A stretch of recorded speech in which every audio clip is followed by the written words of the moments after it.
Bonjour à tous, c'est Zilford, j'espère que vous allez bien et bienvenue dans cette nouvelle vidéo. Vous le savez peut-être, mais cette semaine il n'y a pas de chapitre Kingdom, donc pas de review, mais c'est pas grave. Parce que déjà ça permet au mangaka de se reposer, et ça c'est le plus important, et aussi parce que ça me permet moi de proposer du contenu un peu plus varié sur le manga. Et aujourd'hui j'ai envie de faire un petit bilan de la situation de Kingdom dans le monde francophone, voir où en est Kingdom aujourd'hui, et à quoi pourrait ressembler la communauté Kingdom de demain. Comme vous avez pu le voir dans le titre de la vidéo, on va aussi parler du Mont Corvo. Alors déjà, qu'est-ce que vient foutre le Mont Corvo dans une vidéo Kingdom Zilford? Explique-nous. Et ben en fait, il y a 2 mois, le Mont Corvo ont annoncé qu'ils allaient traiter de plusieurs nouveaux mangas et parmi eux on retrouve Bleach, ensuite il y a Chainsaw Man, Dragon Ball et surtout celui qui nous intéresse nous, à savoir Kingdom, qui fera l'objet d'une découverte arc par arc et d'une analyse détaillée. Et du coup, je pense que le Mont Corvo peut avoir un rôle à jouer dans l'évolution de Kingdom en France. Mais on va y revenir. Avant de savoir où en est Kingdom aujourd'hui, il faut déjà voir où en était Kingdom il y a quelques années. Et pour ça, pas besoin de remonter bien loin. Quand j'ai créé mon compte Twitter en décembre 2019, il n'y avait vraiment pas beaucoup de personnes qui connaissaient Kingdom, même de nom. Quand un nouveau chapitre sortait, en dehors de certains forums, c'était difficile de trouver des gens avec qui en parler, tout simplement. Kingdom était très largement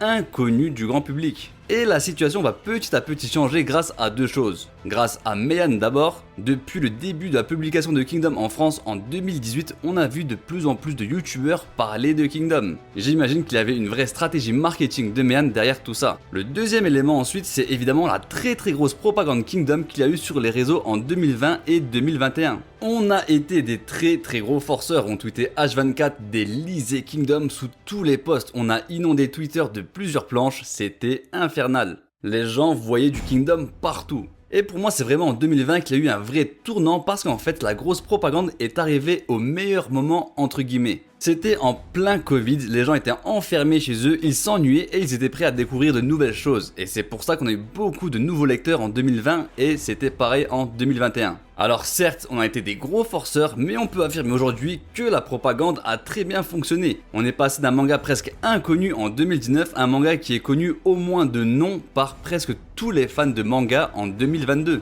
Aujourd'hui, même quelqu'un qui n'a jamais lu Kingdom est capable de reconnaître une planche qui vient de Kingdom. Et quand je vois qu'aujourd'hui vous êtes des centaines à parler d'un nouveau chapitre à sa sortie et des milliers à regarder des vidéos review Kingdom, vous savez pas à quel point ça me fait plaisir. D'ailleurs, parlons maintenant un peu du YouTube Game Kingdom. Très sincèrement, je pense que même s'il n'existe pas beaucoup de youtubeurs Kingdom francophones, il y a déjà tout ce qu'il faut pour un fan du manga. Parce que même si on n'est pas très nombreux, le peu de youtubeurs qu'il y a proposent déjà du contenu régulièrement et du contenu de très grande qualité. Il n'y a pas besoin d'avoir 50 youtubeurs Kingdom, s'il n'y a que quelques-uns qui proposent du bon contenu, ça suffit largement. Et ce qui est cool en plus, c'est que je trouve qu'on se complète tous entre nous. Je pense notamment à la chaîne de Otakas et de Fumigen H qui proposent régulièrement des reviews des derniers chapitres de Kingdom, et c'est des reviews de qualité. Je pense à la chaîne Le Tanuki, anciennement Monsieur Moutarde qui propose des vidéos de grande qualité aussi sur les différents personnages du manga. Je pense à la chaîne de Yami qui propose des live reactions des chapitres chaque semaine. Il y a mon compte où j'essaie de varier mon contenu entre des reviews et des vidéos plus accessibles où il n'y a pas besoin d'être à jour. On a aussi des nouveaux qui se lancent comme OP Dayum ou Mangako. Enfin bref, aujourd'hui il y a un contenu Kingdom très varié sur YouTube pour un fan du manga. Et je suis très content de voir que petit à petit, un écosystème Kingdom s'installe durablement sur YouTube. Mais comme je vous l'ai déjà dit tout à l'heure, aujourd'hui on est dans une situation où presque tous les fans de manga connaissent déjà Kingdom. Donc la question qu'on peut se poser c'est est-ce qu'il y a encore besoin de faire une propagande Kingdom aujourd'hui? Et pour moi la réponse est non. Pour moi, maintenant que tout le monde connaît au moins Kingdom de nom, ce qui n'était pas du tout le cas il y a 3 ans, à partir de là, les fans ne peuvent pas faire plus, on a atteint les limites de la propagande. Il y a déjà plusieurs threads sur Twitter, plusieurs vidéos sur YouTube qui présentent le manga, on peut pas en faire plus à notre échelle. Car normalement c'est le rôle d'un anime de populariser son manga et vu la qualité catastrophique de la saison 1, Kingdom part avec un gros désavantage. Donc à mes yeux, la dernière possibilité qu'il reste aujourd'hui pour avoir une vague de nouveaux lecteurs, c'est qu'un gros youtubeur parle de Kingdom. Mais pas simplement un gros youtubeur qui fait une vidéo présentation et basta, non. Il faut un gros youtubeur qui propose régulièrement du contenu Kingdom. Et c'est là que le Mont Corvo pourrait avoir un rôle à jouer. Si la deuxième chaîne francophone de manga parle régulièrement de Kingdom, je pense qu'ils réussiront à convaincre beaucoup de nouveaux lecteurs. Personnellement, je regarde plus leurs vidéos depuis plusieurs années, donc je sais pas trop ce que ça donne aujourd'hui, mais peu importe, ils ont une grosse commu derrière eux.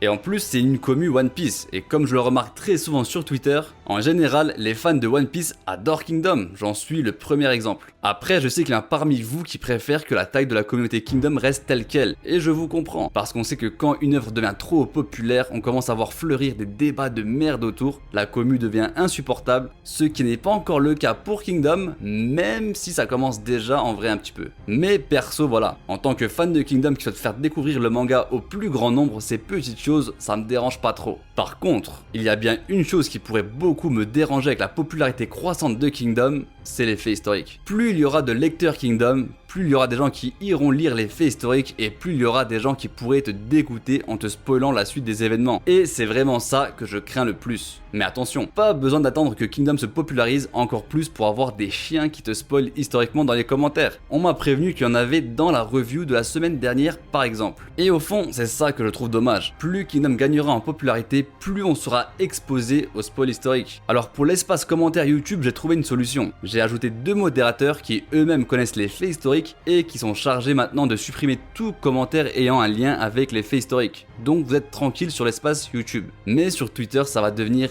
infernal et je sais que bientôt j'arriverai à un stade où je ne lirai plus les commentaires sur Twitter pour ne pas me faire spoiler. Et ça sera triste d'en arriver là parce que j'avais créé ce compte justement pour pouvoir me rapprocher d'autres fans. Et là, ça peut devenir tout l'inverse. En tout cas, dites-moi dans les commentaires ce que vous pensez de l'état de Kingdom actuellement. Si vous pensez qu'on a atteint les limites de la propagande, si vous êtes d'accord quand je dis qu'en termes de contenu, on a déjà pas mal de youtubeurs Kingdom de qualité, si vous préférez que Kingdom soit plus populaire ou non d'après ce que je viens de vous dire.